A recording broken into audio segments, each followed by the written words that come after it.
Welcome to Two Therapists Talking. The hope for this podcast is to talk about important issues related to couples and individuals who are struggling in their lives with many different issues.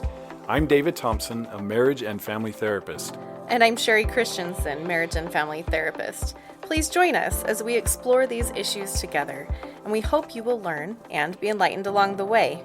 Come find us at twotherapisttalking.com. If you like what you're hearing, please get on and rate us and subscribe to the podcast. Hi, and welcome back to Two Therapists Talking. I'm Sherie. And I'm David.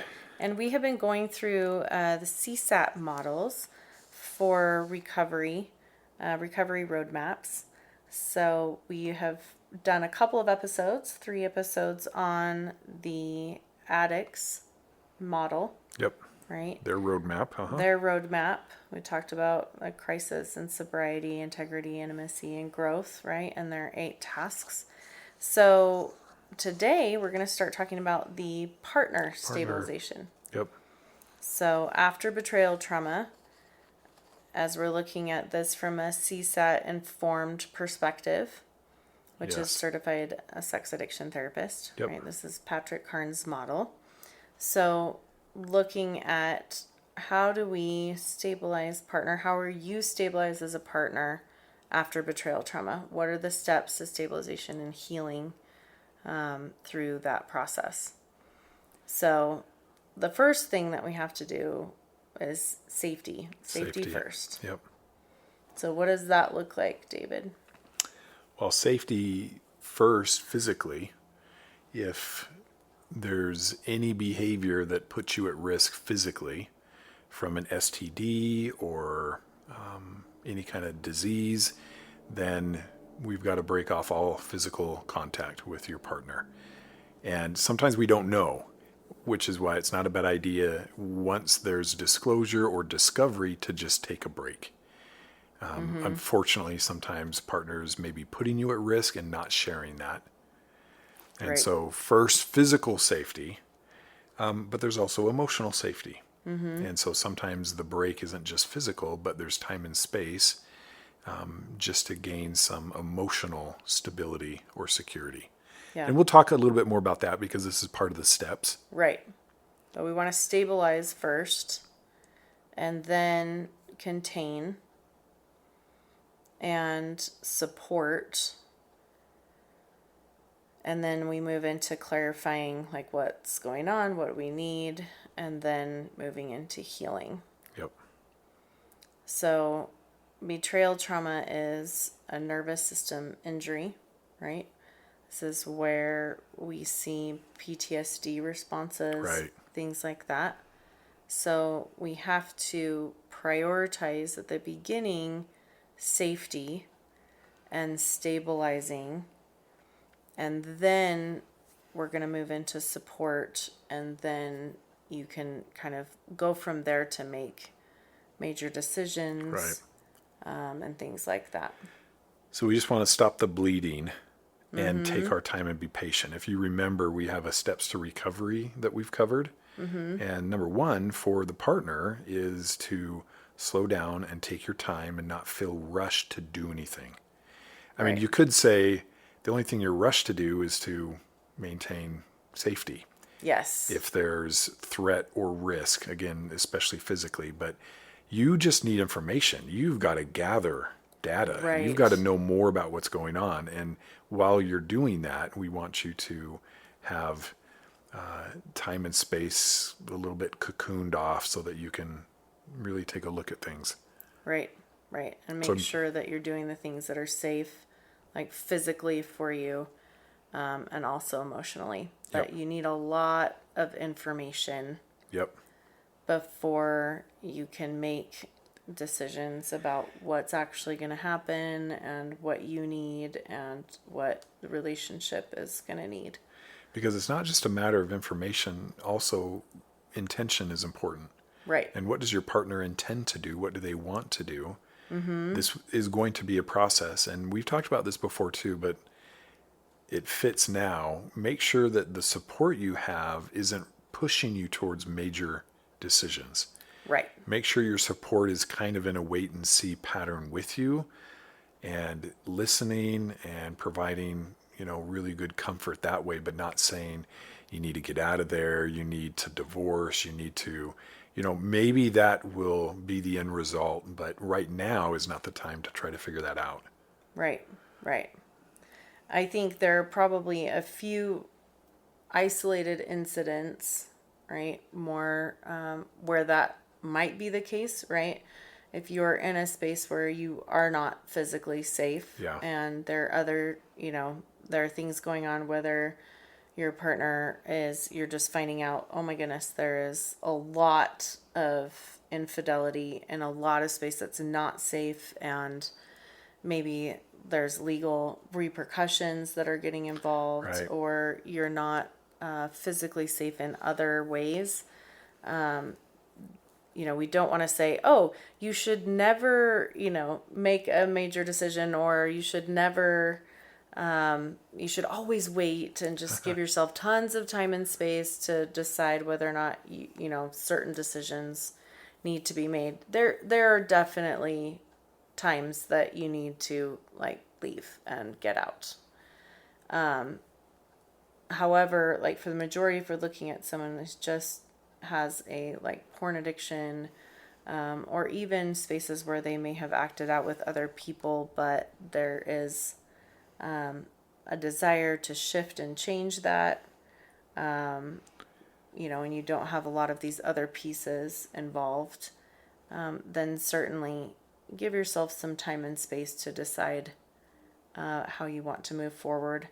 There's nothing that you're going to that's going to be a negative outcome to waiting, Right.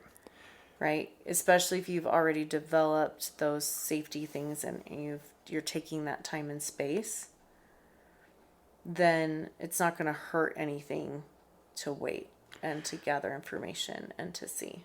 Right. Which is step one, because we're talking about this. And, we've also talked about the principle of respond before reacting. We don't want to simply react. We want to respond as best we can. But Right. that reaction can absolutely put distance between you and them. That's okay. So step one is safety and stabilization. And Right. what we want to do is normalize the trauma response, the fact that there's hypervigilance and anger, numbness, intrusive thoughts, lots and lots of questions. I mean, there's all these things, and that is normal for the situation. Right. Totally normal. And so it's not that you are overreacting or making too much out of this. This is just, you've been surprised, you've been confused, much of this information is new, and you're reacting normally to a very abnormal situation that really shouldn't even be here in an intimate relationship like marriage. Right. Right. So lots of compassion, lots of kindness for yourself. You're reacting normally to a tough, tough situation. Yeah. And there's going to be a lot of distress. And so the first step with safety and stabilization is to start stabilizing some of those basic things. Yeah, if you weren't good at self-care before, guess what? You're going to get really good at it Yes. because you're going to need to. Yep. It's going to be really critically important to stabilize your sleep, healthy eating, food, getting movement in, whether that's, a big exercise or yoga or just going on a walk, making sure you're getting any medical care that you need. It can be really traumatizing if you've only had one partner to have to go in and get tested for a wide range of STDs. Right. But it should not be something that you put off. Right. You need to go in and get that medical care and attention, and if things come up from that, to address them immediately. So make sure that you are taking care of yourself and any other medical care, just basic things, getting your checkups, things like that. Those are all really important, especially because as you go through something this traumatic, especially, if you've got lots of other people that have been involved in this, right? You're going to have really high stress levels, and that is going to affect your body Yep. in a lot of different ways. So making sure that you're doing the medical care things you need to like stabilize your cortisol levels and things like that. You want to reduce getting re-traumatized. Yep. So again, that's also going to probably involve time and space from your partner, Yep. creating some a space of kind of safety for yourself as you try to stabilize all of these traumatic responses. Right. And reduce re-traumatization. We're going to talk a little bit more about that because that leads into this step 2. Right. Which is boundaries and containment. So, in order to reduce re-traumatization, you need to have good boundaries. So, you need to have clear boundaries with consequences. Yep. Because if you don't have consequences, it's not a boundary, it's just a nice suggestion that can be discarded at will. And avoid the easy, not boundary, but you think is a boundary of just telling your partner what they can and can't do. Yeah. Remember, boundaries are what you do if Yes. they make a decision, not just telling them, I have a boundary that you blank. You can't blah, blah, blah. You can't act out again. Yep. That's not a boundary, right? That's telling them what to do. Right. Right? So you want to make sure that you have clear boundaries about what I will do, right? If you do this, if you do that, then I will do this, right? That's the consequence. I will do this. Yep. Right? So, and you have to be willing to follow through Yep. on those boundaries. Which is why we don't want to set a boundary of if you look at porn again, then I'm leaving. Yeah. We're done. Maybe that's not the best boundary. Right. If you choose, which I love the language, if you choose to look at porn, then I'm choosing to ask you to sleep on the couch. And if they don't, you will. And that's the boundary, is there will be a separation. I will ask you and invite you. And if you choose not to, because they may just not want to do that, you will follow through so that there will be a consequence. Yeah. And And that's good information. If they're acting out and not willing right. to take accountability and say, hey, this was on me, so I should be the one sleeping on the couch. Right. Right? Then you say, okay, then I will. And that's good information for me. Yep. Right? So making sure you can follow through on those boundaries. And so I always recommend that people are doing that with a therapist. Yeah. Especially if need you help. haven't done boundaries before, or this is kind of a newer concept. You're going to want to understand the process and understand what they are and understand what appropriate boundaries for different situations are, so that you don't end up in a spot where you've thrown out this boundary that is like maybe a boundaries explosion Yeah.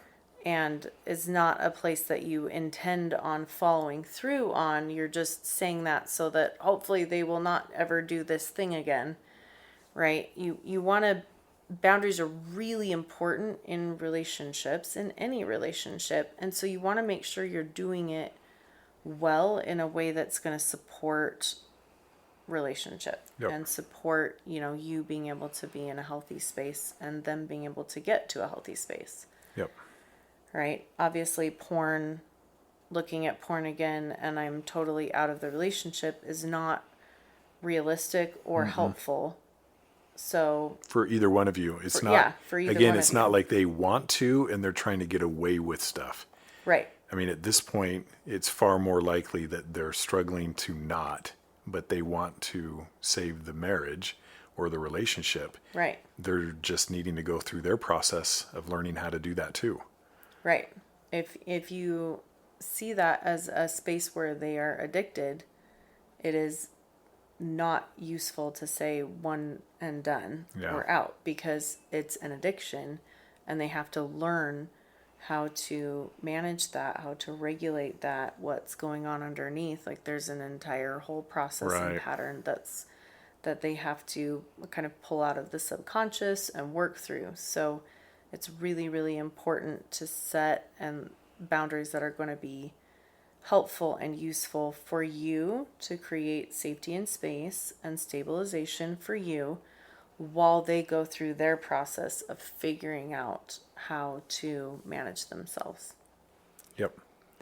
And this will include limiting crisis processing to planned times. In other words, avoid these late night interrogations, talking all night.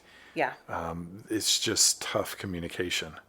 And everybody's tired and upset and angry and hurt. And so we have to limit how we talk about this, when we talk about this. And remember, part of this is a disclosure process, most likely. And so what can be really helpful is we won't talk about the details until we do it formally with help in a disclosure process.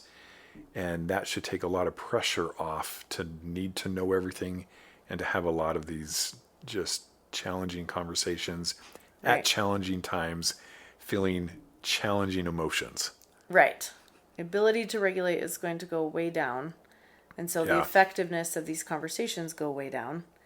And you want to make sure that you're having effective Yeah. conversations around this.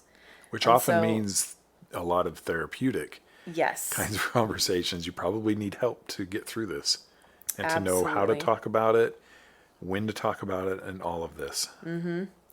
And so you do want to be able to have those conversations, but again, they either need to be part of that disclosure, part of something that's coming up in therapy.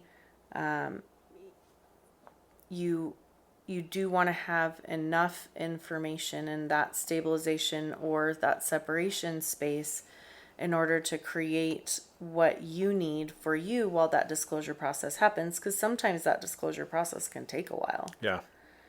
And so what you don't want to be, okay, I'm going to totally engage with you as though nothing has happened and everything is fine up until we get to the disclosure process. Well, now I'm in extra trauma because I knew about this, but I didn't know all these details, and now I have to make some really hard decisions, right?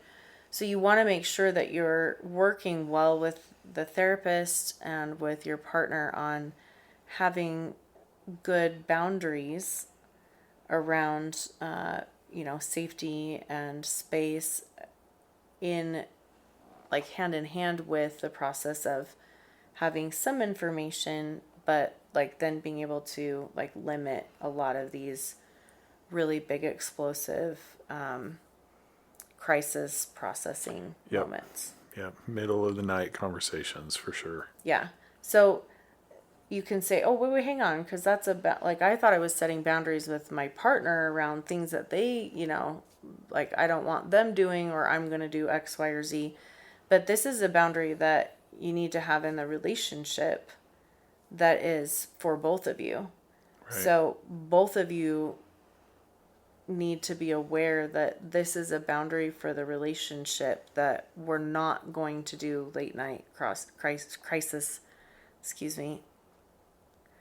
we're not going to do late night crisis processing.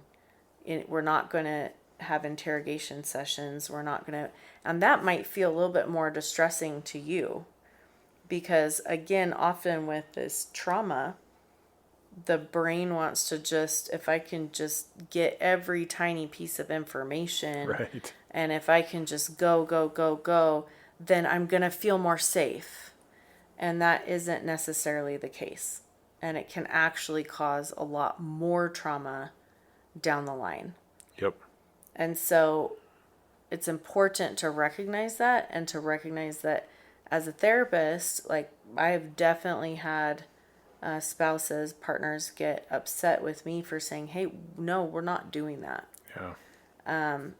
but it's for the relationship benefit and it's for your benefit. So you don't end up with extra trauma because now I've grilled and gotten all this extra information that wasn't helpful for the healing process. And now my healing process is extended dramatically because of that. Yeah, I'm going to be a lot more triggered by things now. And just as a general rule of thumb, if you're in reacting mode and high emotional dysregulation, probably not a good time to talk. We want to try to do this. And this is heavy stuff. And so no doubt there's a lot of emotions involved. But if you're just reacting and you're feeling a lot of anger, we just want to manage. We want to cool down and use our stabilization basics and tools and prepare to have these conversations more effectively. Right. And sometimes I get they did all these things to me, and so it's fine for me to show up this way. Yeah. And it'll for feel them that way, definitely. To really feel the effects they're going to suffer of what they did to me. Yeah. And I can promise you that's less effective in the long run. Yeah. And will just cause more struggle and more things that have to be repaired along the way. There's definitely a space of, even if someone else is acting outside of their value system, doesn't mean that I am going to choose to act outside my value system. Right. Or that justifies my acting outside of my value system. Yep. And again, of course, yes, we're going to normalize all of these traumatic responses that happen. Yes, it's normal to feel that way. Yes, it's normal to think, well, they should have to feel all these things that I had to feel. And we want them to. It'll just be Yes. part of a process and not a forced, because I'm so angry and intense, you're going to, feel this and you're going to do what I need. Just less effective. We'll get there. And it'll be more meaningful when we do, because they're choosing in instead of maybe being forced or compelled. Yeah. Easy for me to say this, harder for sure to do, but the guidance, the system, the steps is very helpful. Yeah. And important. And I promise it will go much better. Yeah. Right? If someone's opting into that space, just like David's saying, then they're active and they're listening and they want to understand how much it hurt you. They're not in a place of, if it's being forced on them, like anytime anybody dumps a lot of big emotions on us, whether we did something or not, right? Oftentimes the reaction to that is going to be defensiveness and a lot of other things that aren't going to be useful to you. It won't be, and they won't be the healing genuine to feelings of their heart. It'll be reacting to your reacting, defending themselves. It just won't be good. Yeah. So we've got those first two down. We've got 4 more. If I can do the math. Yes, 4 more. And then we have a few reasonable early recovery expectations that we'll talk about as well. So join us next time and we'll go through those. See you then. Thank you for listening to Two Therapists Talking. We look forward to sharing more conversations with you. Connect with us at twotherapisttalking.com or email podcast@twotherapisttalking.com. If you like what you're hearing, please get on and rate us and subscribe to the podcast.